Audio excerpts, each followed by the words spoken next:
Welcome back, survivors. I'm the SurvivalVis, and we're returning to our ABZU series. So we're just into the third chapter now. And looks like we've got some interesting stuff laying around here. A chain of some sorts. So let's follow it and see where we can go. Oh, look at that. Isn't that just gorgeous and beautiful? So it looks like we have one of nature's stranger animals here.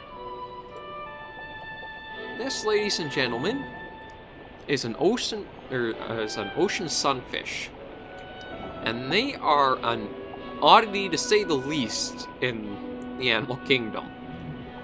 As you can see, they have a very peculiar build.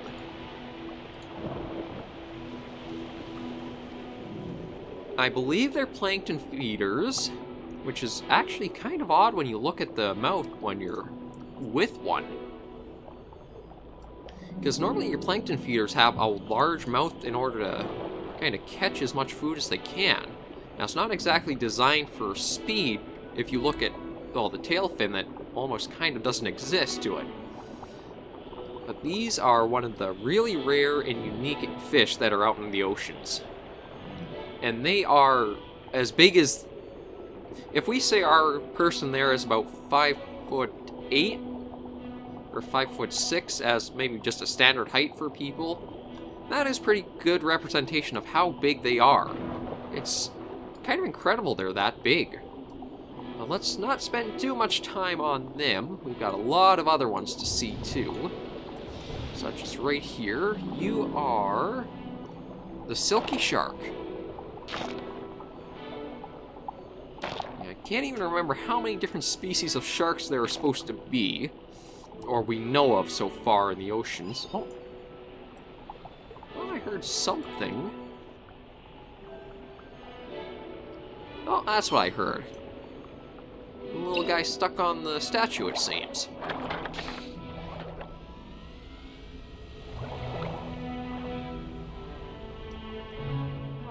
Ooh. And these might be, I almost want to say they're eagle rays. Oh no, I wasn't looking for the shark, but I think the other ones are too small. And here's a hammerhead. Are you the scalloped or a great hammerhead? No, you're a scalloped hammerhead. These are one of the larger species of hammerheads. I think the largest is the great hammerhead. And they get to be ridiculous in size as well.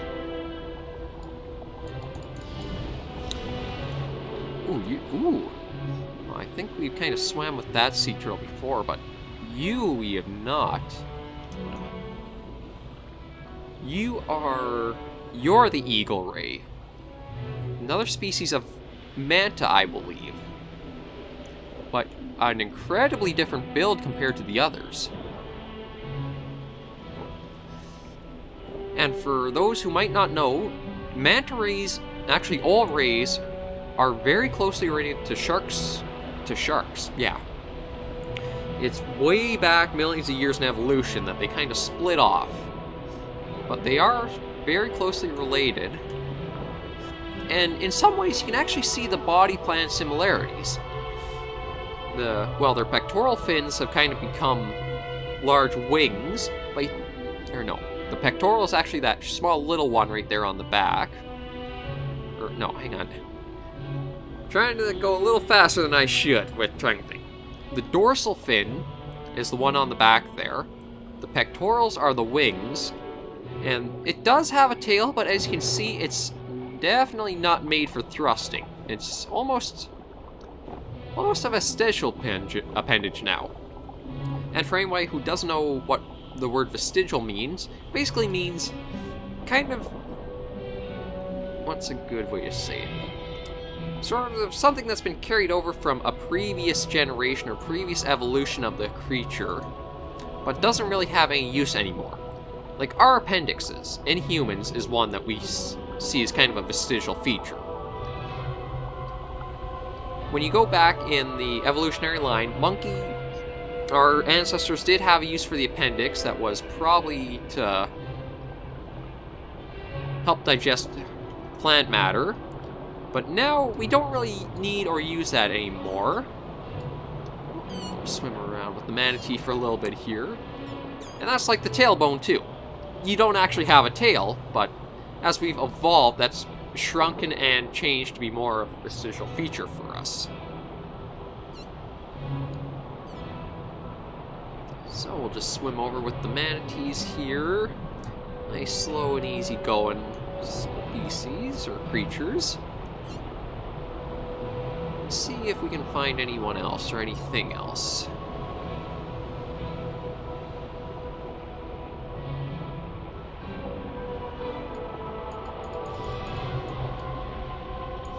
Let's head down and see. Ooh.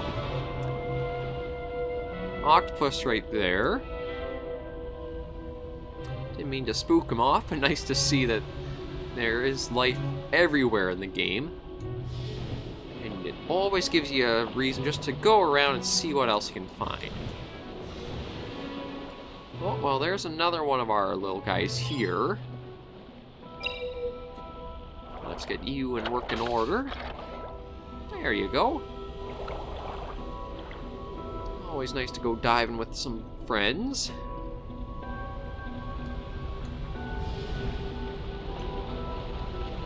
So there's a chain here. Let's see if we can follow that somewhere. I don't know. I think we have to use the chains for something, but I don't entirely know or remember. I think it might be to get to the next area.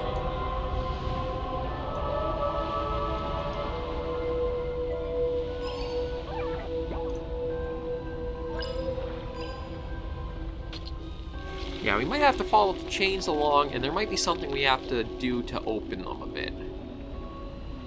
Let's just head on in here.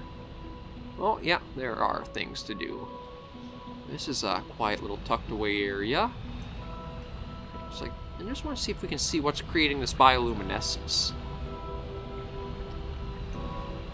As soon as we get close, it kind of lessens.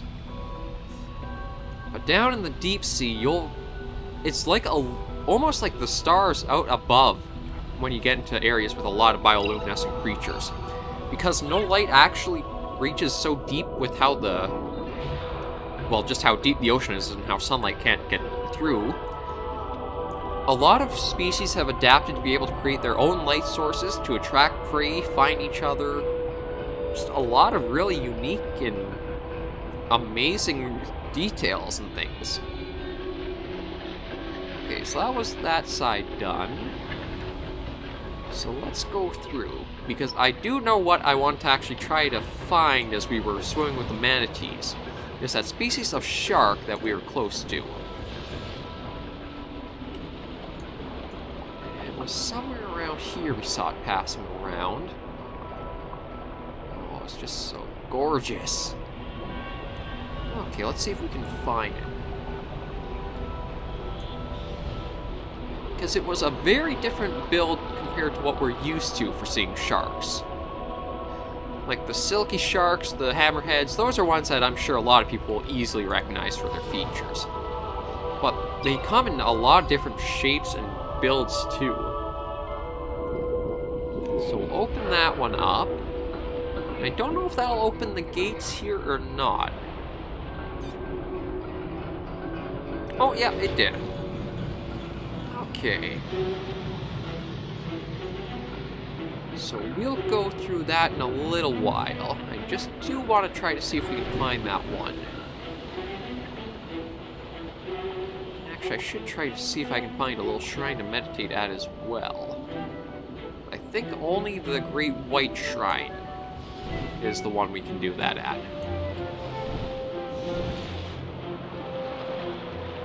Because there's a lot of stuff to meditate about here.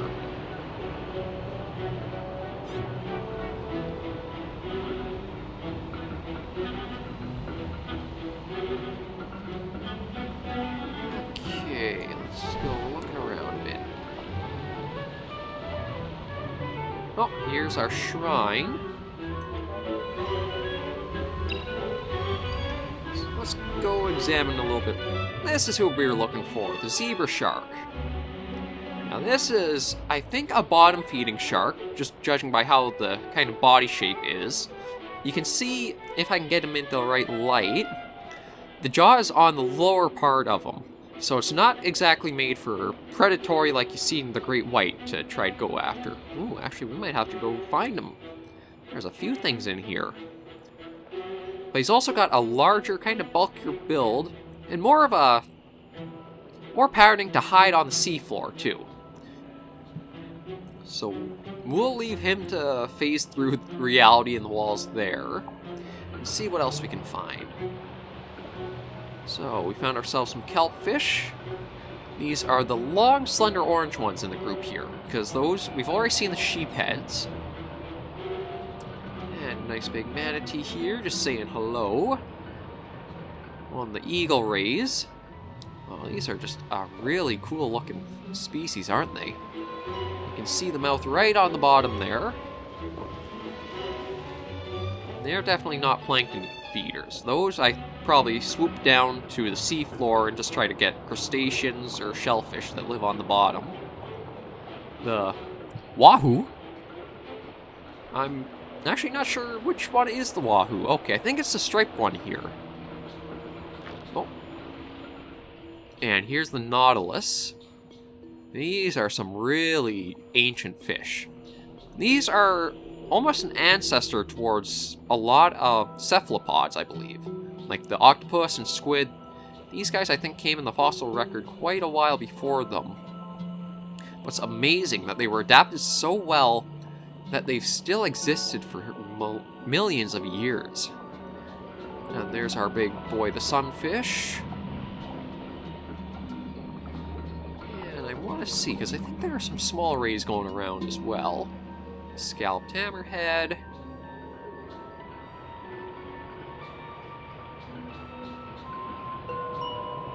There's the manatee. Oh, the golden trevallies. And then I think that... Oh, well, there's a sheep head. That's quite an intimidating maw to have open, isn't it? Okay. I thought there were some small red-looking rays around, too, that I'd like to try to see if we can look at. Oh, I think that was actually a school of them. Another zebra shark just out and about. Here they are. The cow-nose rays. Well, aren't these a cute little species of them? I'm trying to see. I don't know if they are like the mantis as plankton feeders or not. It's kind of hard to tell how the jaw works to them. But these are another just... I guess rays are one of my favorite species the more time I can kind of spend looking at them. Actually, is that a scalloped or is that a great hammerhead? Just the size of it looks a little different to me. Oh, maybe it is just a scalloped hammerhead. Okay, I think that's enough gawking and awe at all the species here. We do have a spot to carry on with.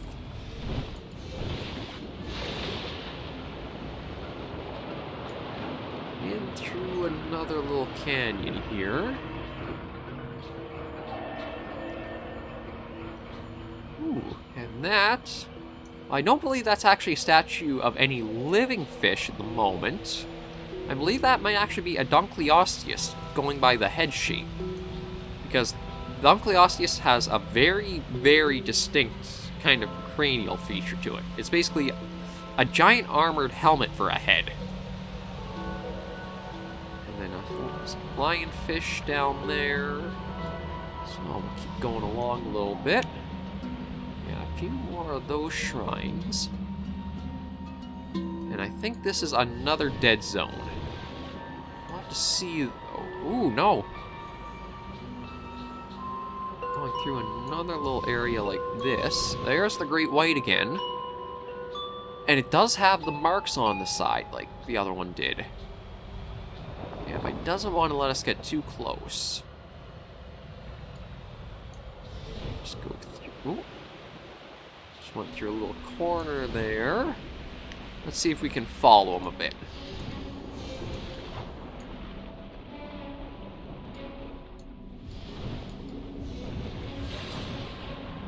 Nope, he's brought us to another dead zone. And then how you kind of see the... Oh, let's turn ourselves around. How you basically kind of have this almost bed of seaweed up here. I think that might be Sargasso weed. It's a kind of kelp that grows completely on the surface, and oh, we got birds too. It grows mostly on the surface and does make these big patches that can be really hard to try to get through with any, basically propellers. It'll just tangle them up completely. So let's try to get our way down.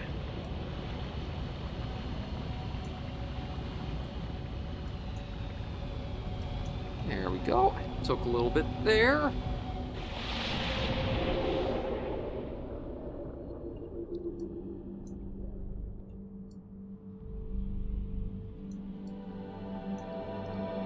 And we'll follow this along towards the end. More of the ammonites around. So I don't know if they have a deeper meaning to them, or it's just something that we unlock because of how I did the previous playthrough and just got all the collectibles there are to find. We'll restore another section. I wonder what this one will be. Because we've had the manta rays, we've had the orcas. This might be sea turtles. Oh no, it's something much bigger. I mentioned these guys in the last episode, but these are going to be whale sharks, the largest living fish, I believe.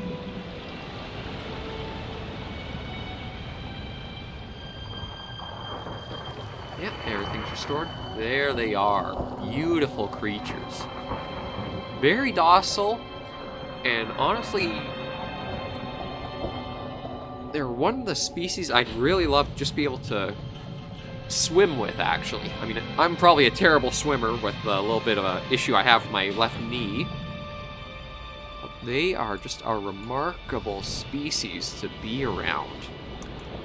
And they are plankton, they are filter feeders. Think of the basking shark. Yeah, there you go, he's showing off for us. He's smiling to welcome us. They just swim around, and they suck up all the plankton they can, and that's how they get their nutrients. It's really interesting to think about how big they can grow, even on just such a small kind of what they eat.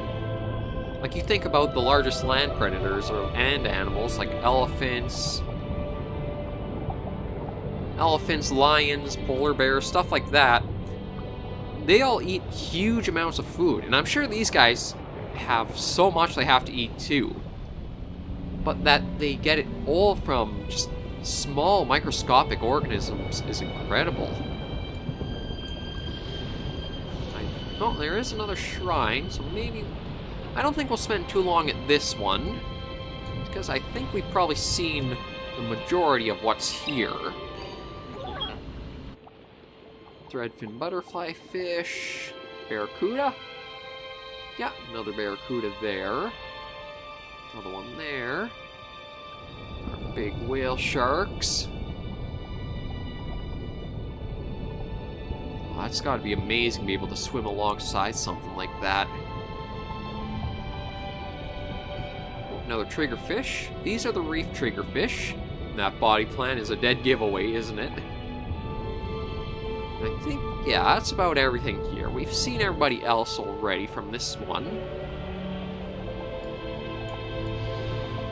So now I think we're going to look at heading in, seeing what's in here. Well, this is quite a change from the other ones, isn't it? We've actually got a little bit of a stream flowing. And there are actually underwater rivers. Depending on, I believe, the salt content of them, you do have little even lakes and pools underwater. Really bizarre and kind of freaky if you ever see them, even in videos of that. Oh, and then there's the wall there of all the stuff. Yeah, I think these are all kelp growing. Oh, excuse me, got a little bit of a hiccups for some reason.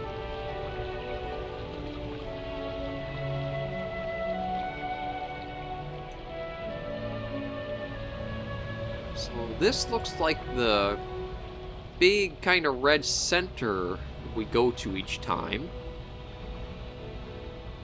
And it all flows out from there, I think. No. They harvest the water that seems to have come from the source here. Okay, so maybe that is like a little dimension of itself. And oh, the coral pillars. Okay, we're reading this the wrong direction, that's why. So they harvested the life waters that seem to spring from the source pool. Using that, wherever they poured it, that gave life. And that allowed the coral pillars like this to come to be. Okay, so we do have a little bit of an idea of what's happening now. I think I might have missed that panel the first time I was through. Oh, I think I might have to do something with the fountain here. Yeah, I do. So we can fill that up, and oh, there we go, everything's lit up now. Yeah, so these special waters came from the source, they collected it, and emptied them out into areas like that, which allowed the fish to spring forth. And that is where the coral pillars came from.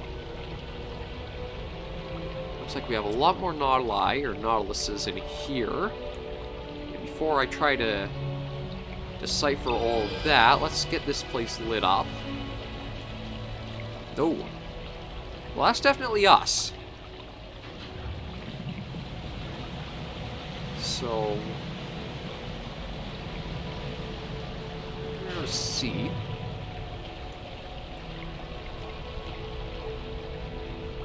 It looks like that became a god or created something. I'm trying to get the rundown of it. Because the ordering seems to be a little off on this one compared to the other one.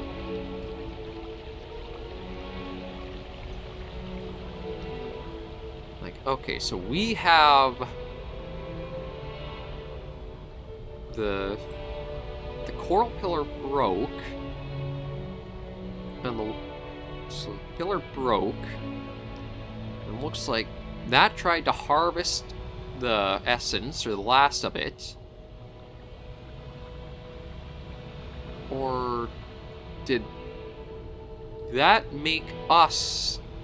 Or did they make that which made us? Or the story still is very not straightforward exactly, but you can kind of infer a little bit of what happened through it. Might as well follow this along deeper. Oh, nothing this way.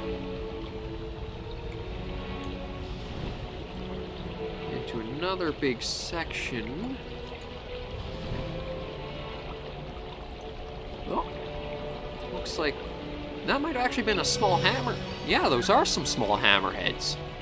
Okay, so got more murals, although it looks like it's the same mirrored. So they revered the coral and the shark, and those, I guess, all retreated back into that little pocket dimension. So let's see what we got, because that's already a very, very unique fish right here. This is the coelacanth? Yeah. These are a remarkable, truly living fossil. These are exactly how fossils are we found them millions of years ago, still alive today.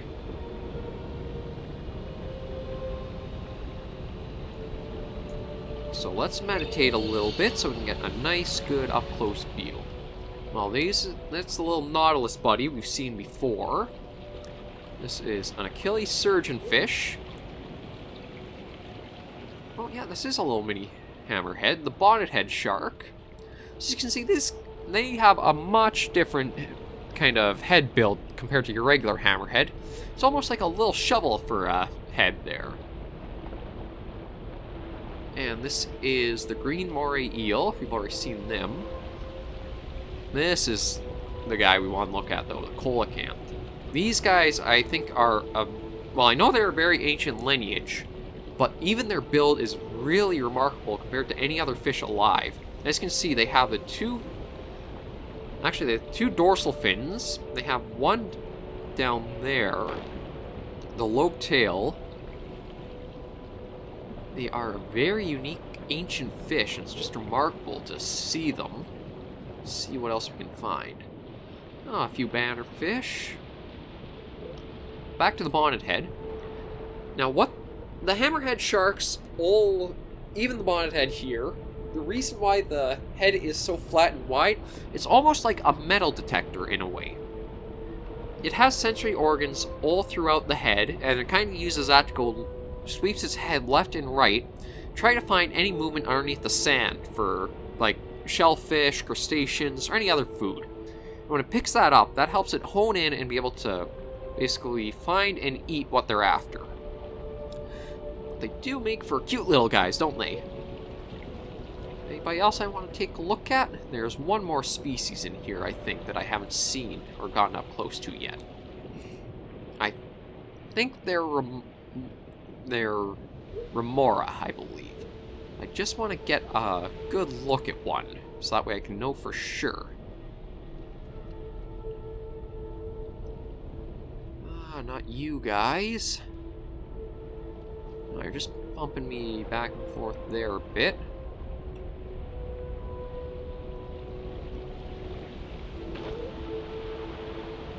It keeps wanting to send me to certain ones.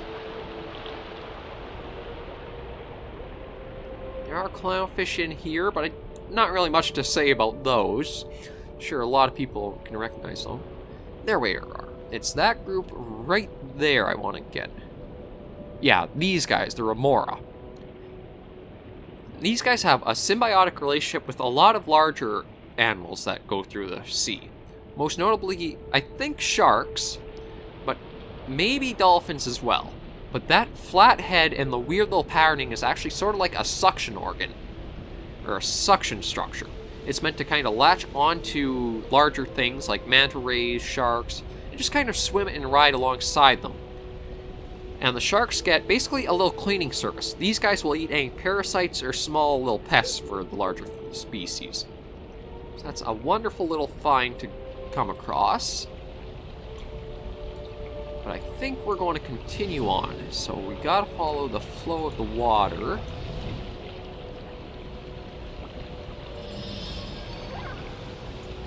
Oh, and this is where it ends. So it looks like we gotta go through here now. Towards, that looks like maybe the source? Although, yeah, maybe that was made to hunt down this. Well, there's another. Door's really creepy like this, isn't it? Okay. Looks like we're heading to open water next. I think that'll be another episode done. So we'll just swim on through. Yeah.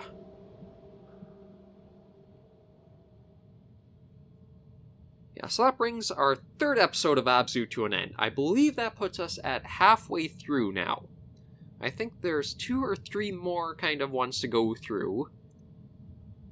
But I'm quite enjoying this nice little series. A little break from all the hectic other stuff I do, and just a nice slow way to kind of relax, unwind, and just have a little bit of a talk and share what I know.